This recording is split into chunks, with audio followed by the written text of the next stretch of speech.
Shalom et bienvenue dans ce nouveau numéro de votre émission La Bible. La Bible aujourd'hui va vous démontrer comment faudrait-il chasser les démons. Et en fait, c'est les thèmes auxquels nous allons débattre. Nous avons sur ce plateau l'homme de Dieu, le pasteur Blaise Mpongo, qui va nous démontrer comment chasser les démons. Et je sais que beaucoup d'enfants de Dieu, beaucoup de serviteurs de Dieu, surtout ceux qui s'intéressent au service de délivrance, vont être bénis et vont bénéficier de beaucoup de choses à travers cette émission. Shalom, pasteur. Shalom, ma sœur. Oui, pasteur, nous allons démontrer au cours de cette émission comment faudrait-il chasser les démons. Si vous pouvez déjà nous dire qui sont en fait les démons. Les démons, ce sont des êtres célestes, ce sont des anges déchus, c'est-à-dire des anges qui ont perdu leur dignité en péchant contre Dieu. Et ils ont suivi tout simplement la rébellion de Satan. Ils ont été chassés du ciel, de la présence du Seigneur, précipités sur la terre, et ils sont devenus des esprits au service de Satan, au service du mal, au service du royaume des ténèbres. Donc, quand ils sont descendus ici, ils se sont organisés, dont Satan a pris la commande, comme c'était lui le chef. Il est devenu tout simplement le prince de ces mondes, en fait, le prince du royaume des ténèbres. Donc, les démons sont à son service, et les démons, ils sont là pour tourmenter les gens, pour influencer les gens dans le mal, à suivre Satan, et ils sont partout. Et je peux même surprendre les gens. Vous savez que quand le diable est descendu, il est descendu avec des milliers d'anges déchus, des démons. Et Dieu ne pouvait pas laisser tous ces anges en divagation comme ça. Il a enfermé d'autres dans les abîmes. Quand vous lisez dans Jude au chapitre 6, on nous parle de ça. Et puis dans 2 Pierre au chapitre 2-4, on nous parle également des anges déchus. Donc ils sont enfermés. Donc nous avons des démons qui sont dans l'abîme, enfermés. Il y aura un temps où le Seigneur va les relâcher. Il y a des démons qui sont dans les lieux célestes parce que Éphésiens est clair, on dit nous n'avons pas à lutter contre la chair et les sangs, mais contre les dominations, les autorités, les principautés, les esprits méchants dans le lieu céleste. Il y a des démons qui sont dans des lieux célestes, il y a des démons qui sont dans des lieux arides, et il y a aussi des démons qui sont dans des personnes en train de faire du mal. Donc en fait, ce sont là les démons, et les démons ne sont pas tous pareils. Les démons sont classe par classe. Il y a des démons qui sont, voilà, des gentils et moins gentils. Ils sont tous des méchants, ils sont des esprits méchants. Mais dans leur hiérarchie, ils ont quand même hiérarchie, il y a des dominations, il y a des principautés, des autorités, des esprits méchants, il y a des démons moins gradés, plus puissants, moins puissants, ainsi de suite. Donc c'est comme ça est organisé en fait le royaume des ténèbres avec tous ces démons. Pasteur, vous avez dit les démons, ce sont les anges déchus. Et il y a des démons moins gradés et les démons plus gradés. Et les diables, par rapport aux démons, il est qui? Les diables, comme je dis, il est leur chef. En fait, c'est lui qui... C'est un ange aussi. Oui, à la base, il était un archange. Un archange, ce sont des anges qui gardent la dignité, la gloire. Donc, ce sont des anges qui ont été un chérubin. Okay? Des chérubins, ce sont des anges qui sont en fait, la première ceinture des anges qui composent, qui sont tout autour du Seigneur, ce sont des chérubins. Parce que la Bible dit, Dieu est assis sur les chérubins, Dieu se déplace sur les chérubins. Quand l'homme a péché, les caporales. Les généraux, ce sont des archanges. Quand on dit déjà archange, par exemple, archange Michael, vous voyez, ce sont des chefs, des principautés, des chefs. Donc, des archanges, lui aussi, Lucifer, il était un archange, mais c'était un chérubin, c'est-à-dire la classe des anges qui portent la gloire. Donc, en fait, c'était un chef aussi dans l'hiérarchie des anges au ciel. Alors, quand il a fait sa rébellion, il a entraîné, c'est lui qui a entraîné les autres. Et quand ils sont descendus ici, naturellement, c'est lui qui devait prendre les rênes, il est devenu leur chef. Et qui a le pouvoir de chasser un démon? C'est toute personne ou c'est seulement les enfants de Dieu qui ont reçu le Seigneur Jésus-Christ dans leur vie comme leur Seigneur et leur Sauveur? Eh bien, heureusement, vous avez répondu à une partie des questions. Ce n'est pas tout le monde qui a reçu le pouvoir de chasser un démon. Pour chasser un démon, il faut d'abord avoir reçu le pouvoir, comme vous avez dit, Jean chapitre 1, le verset 12, la Bible dit à tous ceux qui l'ont reçu, à ceux qui croient en son nom, Dieu les a donné le pouvoir de devenir enfants de Dieu. C'est-à-dire, il faut d'abord accepter le Seigneur Jésus dans sa vie comme Seigneur et Sauveur, Et là, maintenant, vous avez le pouvoir avec vous de chasser les démons. De même également dans Luc au chapitre 10, à partir du verset 18, la Bible dit, « Voici, je vous ai donné le pouvoir de marcher sur les serpents, de marcher sur les scorpions et de marcher sur toute la puissance de l'ennemi. » Donc, Jésus nous a donné, nous les enfants de Dieu, le pouvoir de marcher sur les serpents, les scorpions, c'est-à-dire des démons, et sur toute la puissance de l'ennemi. Si vous n'êtes pas un enfant de Dieu, vous vous hasardez à faire cet exercice, vous allez tomber dans Actes au chapitre 19, à partir du verset 13, où on nous parle des 7 filles de Séva. Eh bien, ils n'avaient pas reçu le pouvoir. Ils ont vu seulement Paul en train de chasser les démons. Et aussi, ils ont dit, ben, c'est tellement bien ce métier d'aller un peu jouer avec les démons. Et ils ont essayé, les démons, ils ont dit, eh bien, Jésus, nous connaissons. Paul, nous connaissons, il est le serviteur de Jésus. Mais vous, qui êtes-vous? C'est-à-dire, vous n'avez pas reçu mandat de nous chasser. Pourquoi vous voulez nous chasser? Et la Bible dit, les démons sont devenus maîtres de ces gens-là. Ils les ont tapés jusqu'à ce qu'ils les ont déchirés. Ils sont sortis toutes nus. Donc, c'est pour dire que si vous n'avez pas le Seigneur Jésus-Christ dans votre vie comme Seigneur et Sauveur, ne vous hasardez pas à chasser les démons parce que vous n'avez pas reçu ces pouvoirs. Mais si vous avez le Seigneur Jésus-Christ dans votre vie comme Seigneur et Sauveur, vous avez le pouvoir. Même si vous êtes un débutant qui a commencé aujourd'hui, le pouvoir est déjà en vous. Il faut avoir aussi le Saint-Esprit. Déjà, quand nous recevons le Seigneur Jésus, il nous donne son esprit. Oui. Donc, en nous donnant son esprit, l'esprit du Seigneur nous donne la force. C'est-à-dire, chasser les démons, ce n'est pas seulement une affaire d'un pasteur, d'un apôtre, d'un spécialiste X, non. Tous les enfants de Dieu ont reçu ces pouvoirs et ils peuvent agir. Voilà. Pasteur, merci beaucoup. Comment chasser en fait un démon selon la parole de Dieu? C'est tout simple. C'est dans Marc au chapitre 16, à partir du verset 15, la Bible dit, « Et il leur dit, allez par tout le monde et prêchez l'évangile à toute la création. Celui qui aura cru et qui aura été baptisé sera sauvé, mais celui qui n'aura point cru sera condamné. » Et ce sont ici le miracle qui accompagneront ceux qui auront cru. Ils chasseront les démons en mon nom. C'est tout simple que ça. C'est-à-dire, comment chasser un démon? Il n'y a pas midi 14h. Il faut être d'abord un enfant de Dieu. Et être un enfant de Dieu, c'est avoir accepté Jésus-Christ dans sa vie comme Seigneur et Sauveur. On marche dans la sanctification. Et si vous êtes devant un démon, vous n'avez à dire qu'au nom de Jésus-Christ, quitte la personne. Et le démon va obtempérer. Le démon ne va pas, en fait, obtempérer à toi, la personne qui est en train de dire, mais il va obtempérer au nom que vous portez. Oui. Or, nous portons le nom de Jésus et Jésus est en nous. C'est-à-dire, quand le démon vous regarde, il est rempli de haine, il est rempli de méchanceté, mais en vous, il voit Jésus. Et il sait que c'est celui qui les a vaincus tous, de Satan jusqu'au plus petit.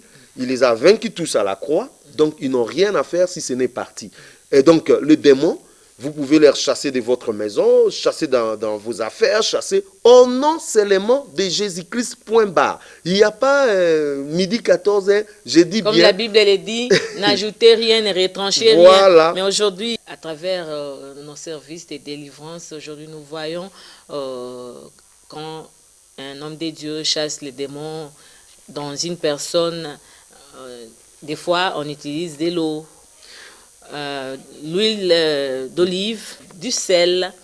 Il y a beaucoup de choses, je ne sais pas. La Bible n'a parlé que du nom de Jésus-Christ. Alors, d'où viennent tous ces systèmes?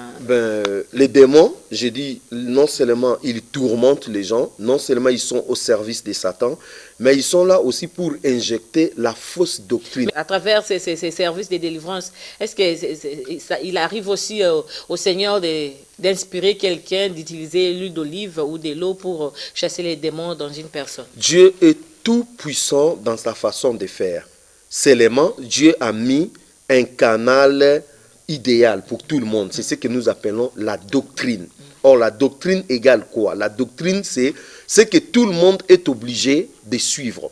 Il peut y avoir, parce que je dis Dieu, on ne peut pas le mettre dans une boîte, l'enfermer.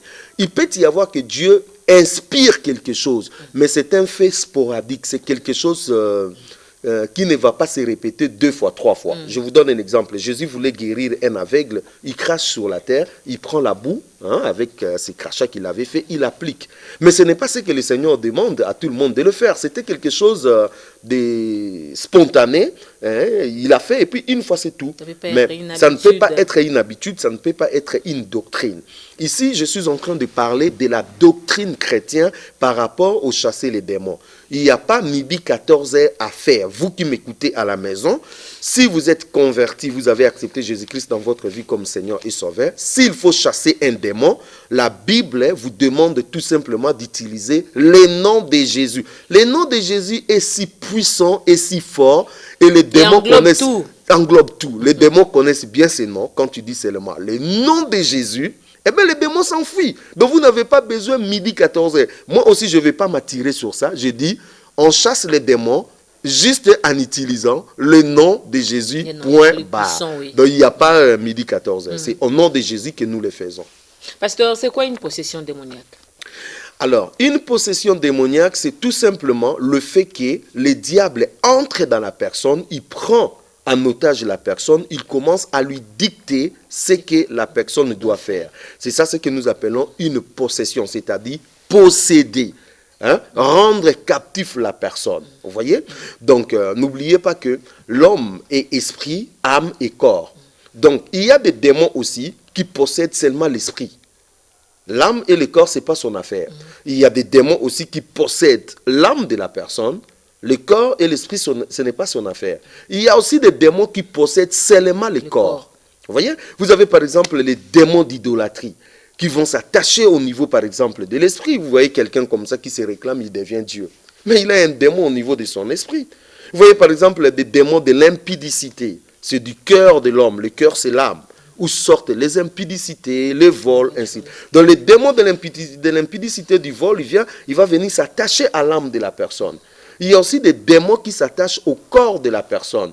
Et ils donnent des maladies. Il y a des maladies où ça rend des personnes des sourds, des muets. Il y a des maladies, c'est juste la présence d'un démon. Quand vous chassez les démons, le corps est directement libéré. Donc il y a un démon d'infirmité, hein? Il y a un démon de cécité, il y a un démon d'assourdité, il y a un démon, beaucoup de ces maladies-là. Les cancers, il y a un démon aussi des cancers qui est là. Il y a des cancers là, vous priez comme ça, les démons parlent, la personne est guérie. Donc, ce n'était pas naturel, c'était une possession démoniaque qui était derrière.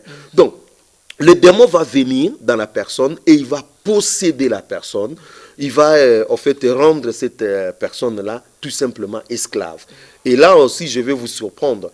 Une personne peut être possédée d'un ou de plusieurs démons. Donc, ça commence par un démon, quelqu'un est possédé, mais une autre personne peut être possédée par deux démons. Par exemple, vous avez le cas de Marc au chapitre 5, hein, à partir du verset 2, où Jésus-Christ va poser la question à cet homme qui était possédé, quel est ton nom? Et les démons qui étaient dedans, il répond, nombreux, une légion. Ok?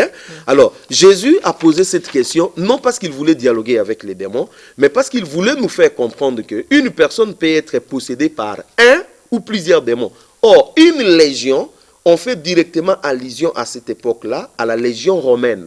Or, une légion romaine était composée de 3500 à 6000 soldats.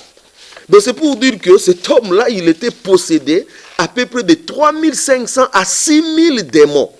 Donc, pour une personne comme ça, son esprit, son âme, son corps est vraiment en captivité.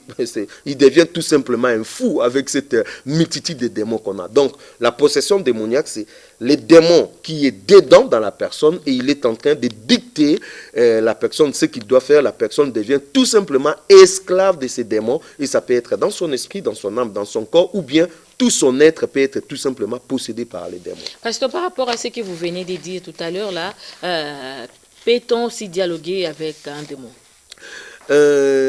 Non. On ne peut pas dialoguer avec un démon. Même parce pendant que, un service de délivrance. Voilà, parce que à la base déjà, Jésus ne nous demande pas de dialoguer avec un démon. Okay? Donc Jésus nous demande de chasser les démons.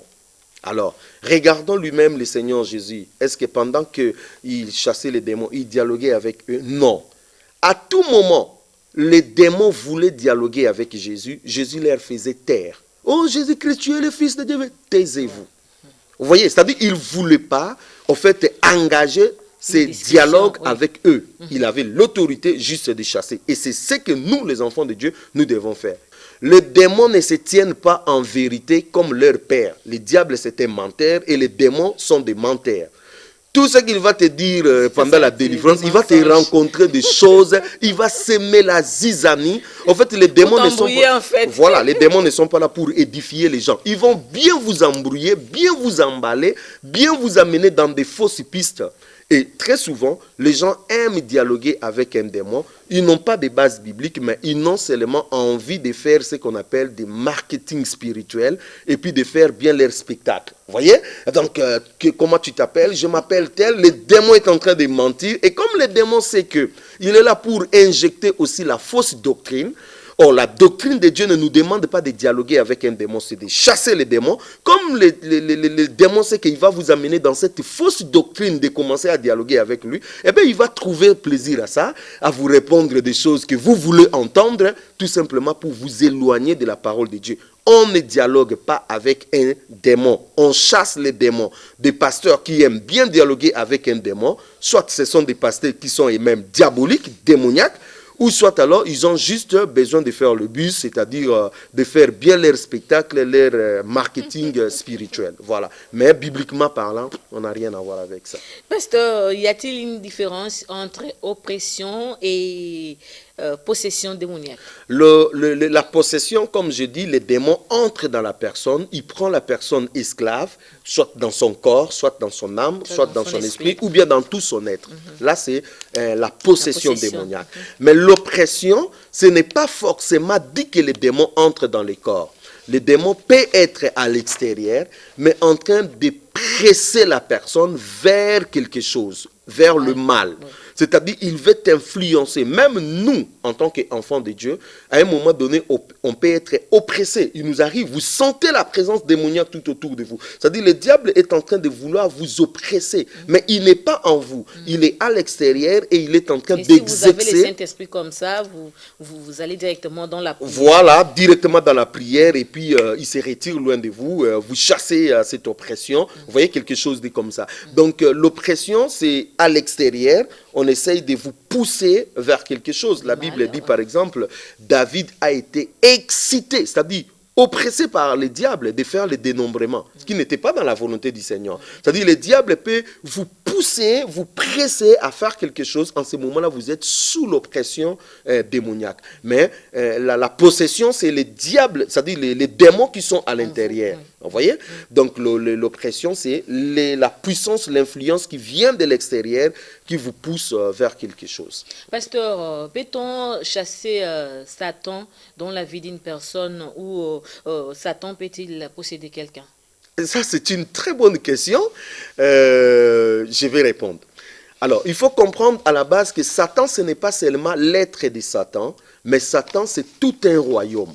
Donc, quand je dis que Satan, je vois non seulement l'être de Satan comme Lucifer, mais je vois aussi le royaume des ténèbres qui représente aussi Satan. Hein? Voilà. Donc Satan, c'est les sphères diaboliques, c'est royaume des ténèbres, c'est même les démons, c'est Satan. Donc il représente en fait Satan. Alors quand nous disons que on peut chasser Satan, cela veut dire nous pouvons arriver à chasser le pouvoir diabolique, la puissance des ténèbres sur la personne, ou bien le royaume des ténèbres sur la personne. Vous voyez, en ce moment-là, nous pouvons dire, nous chassons Satan de la personne. Mais maintenant, la personne de Satan, c'est-à-dire Lucifer, on ne peut pas les chasser parce que Satan ne va pas posséder quelqu'un. Et puis son temps n'est pas encore arrivé. Voilà, donc Satan ne possède pas quelqu'un. Vous voyez? Qu'est-ce que la parole de Dieu nous dit par rapport à ça? Dans Jacques au chapitre 4, le verset 7, comme dans 1 Pierre au chapitre 5, le verset 9, la Bible dit « Soumettez-vous à Dieu et résistez au diable. » On ne nous dit pas chasser Satan. On ne nous dit pas chasser le diable. On nous dit résistez-lui. Et Pierre dit résistez-lui avec une foi ferme. La foi vient de ce qu'on entend et ce qu'on entend vient de la parole de Dieu. C'est-à-dire, nous nous soumettons d'abord à Dieu. Vous ne pouvez pas résister Satan si vous n'êtes pas soumis à Dieu. Cela veut dire la personne qui aura le dessus sur Satan doit être une personne qui vit dans la sanctification, qui vit dans la crainte de Dieu, dans l'obéissance à la parole de Dieu. Vous voyez?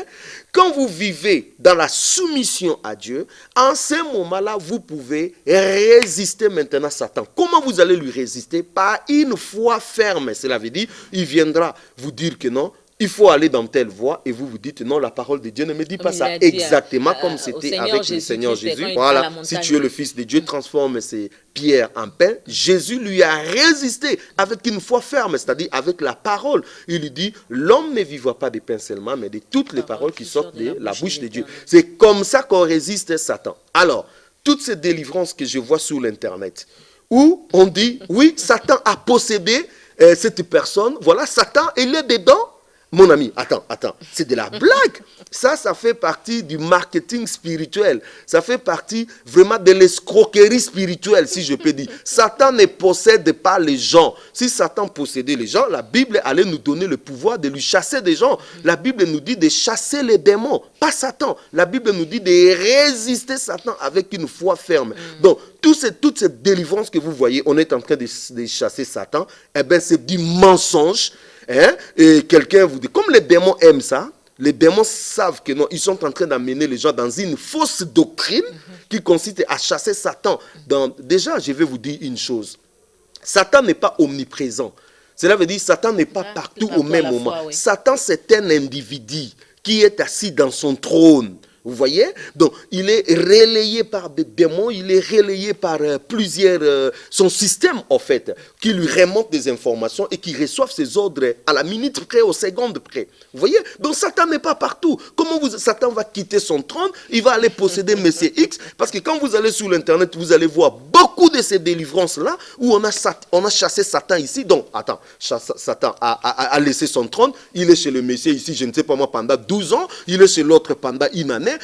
Ça, c'était un désordre, ça, c'est de l'escroquerie spirituelle pour en fait faire croire aux gens que non, je suis le plus grand pasteur, je chasse Satan.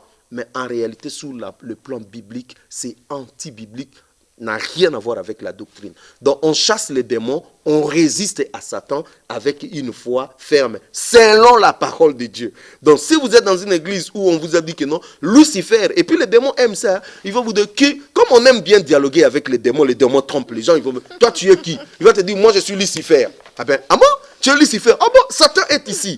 On a emballé, on a trompé tout le monde. Et comme un jour, j'ai parlé avec une sœur qui m'a dit, oh, dans cette réunion d'aujourd'hui, Satan lui-même était là, dans une personne, et on l'a chassé. Attends, c'est de l'escroquerie spirituelle, ça n'a rien à voir avec Dieu, tout ça. Bibliquement parlant, ça n'a aucun fondement biblique. Si on aime la parole de Dieu, on va s'adhérer à ça. Si on n'aime pas la parole de Dieu, eh bien, continuez à chasser Satan, faites votre buse, faites votre marketing spirituel, mais ça n'a rien à voir avec Dieu. Pendant un service de délivrance, les démons peuvent-ils se manifester sous forme des choses, des animaux, des trucs pareils?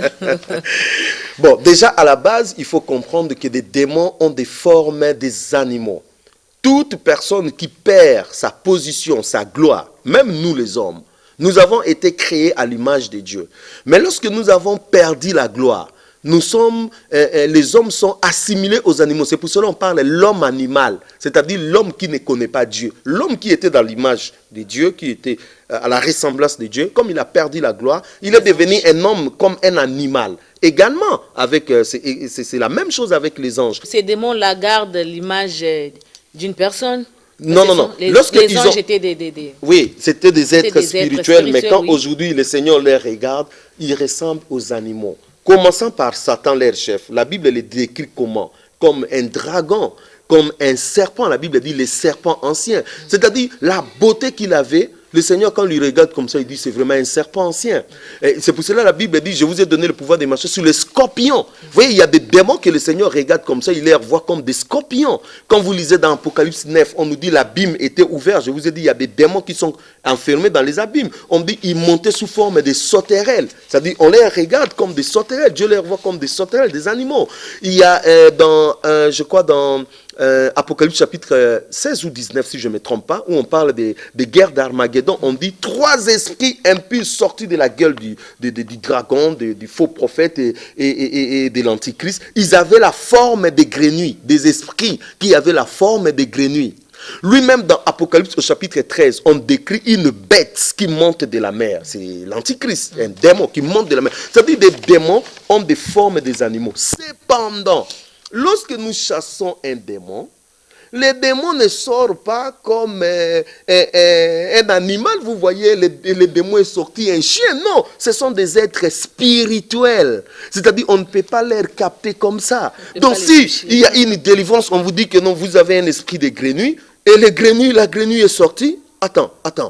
La grenouille est sortie. Donc c'est les démons. Or, un démon, c'est un esprit. On ne le voit pas. Quand on vous fait sortir un poisson, on vous dit que non, c'est le démon qui est sorti. Il y a un problème. Alors, comme vous faites sortir l'esprit des poissons, vous faites sortir l'esprit des grenouilles, faites aussi sortir les maris de nuit, faites aussi sortir qu'on voit les démons de l'impudicité. Nous, on a besoin de voir les démons de l'impudicité qu'on voit. On dit, ah, démon d'impudicité, c'est comme ça que tu es. Donc, on a besoin... Merci beaucoup. Une dernière question. Quelle est la place des jeûnes et prières pendant un service de délivrance? Oui, Jésus dit aux disciples, parce qu'ils ont été incapables de chasser un démon, il est dit non, ces genres de démons ne peuvent sortir que par des jeûnes et des prières. Cela veut dire quoi? En tant qu'enfants de Dieu, nous devons aussi avoir une vie de jeûne et prières. N'attendez pas un démon. Il paraît que Christ a déjà tout fait pour nous. Non, c'est le Seigneur qui nous recommande. C'est le Seigneur qui nous recommande d'avoir... Et puis vous allez voir dans plusieurs endroits dans la Bible où les disciples, les apôtres ont jeûné et ont prié. Donc si quelqu'un dit que Jésus-Christ a jeûné déjà pour nous, il a un problème. Mais si quelqu'un aussi va dans des jeûnes croyant qu'en faisant trop de jeûnes, il va avoir le pouvoir, là aussi il a un problème. Le pouvoir, on n'en a pas dans des jeûnes et prières. Le pouvoir, on en a dans le Seigneur Jésus-Christ. C'est lui qui nous donne. Donc, maintenant, les jeûnes et prières sont là seulement pour nous accompagner à rester dans l'intimité avec Dieu, à rester dans la présence du Seigneur, à être mûrs sur le plan spirituel. Mais ce n'est pas les jeûnes qui chassent les démons. C'est nous qui avons reçu ces pouvoirs et nous travaillons cette grâce par la prière, par des jeûnes.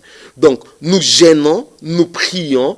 Et lorsque nous nous retrouvons devant des démons, c'est avec facilité que nous faisons. N'attendez pas voir un démon et dire que je vais aller maintenant chasser un démon. C'est comme ça qu'on trompe les gens.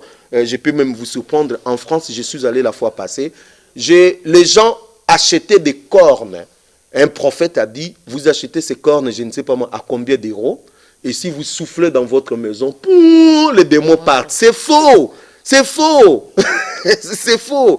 Ni dans des jets, dans des lots, ni dans ceci, cela. Les démons ne sont pas chassés comme ça. Les démons sont chassés au nom de Jésus-Christ. Et en tant qu'enfants de Dieu, nous devons avoir une vie de jeûne, une vie de prière. Et lorsque nous sommes devant les démons, ça va vite. D'accord. Merci beaucoup, pasteur. Merci. C'est la fin de cette émission, Amis de la Bible. Nous avons parlé aujourd'hui sur une question très importante pour nous, chrétiens. Comment chasser les démons? Et c'est la fin de cette émission, comme je venais de le dire. Merci à vous tous qui étaient branchés pour suivre cette émission. Bonne journée dominicale.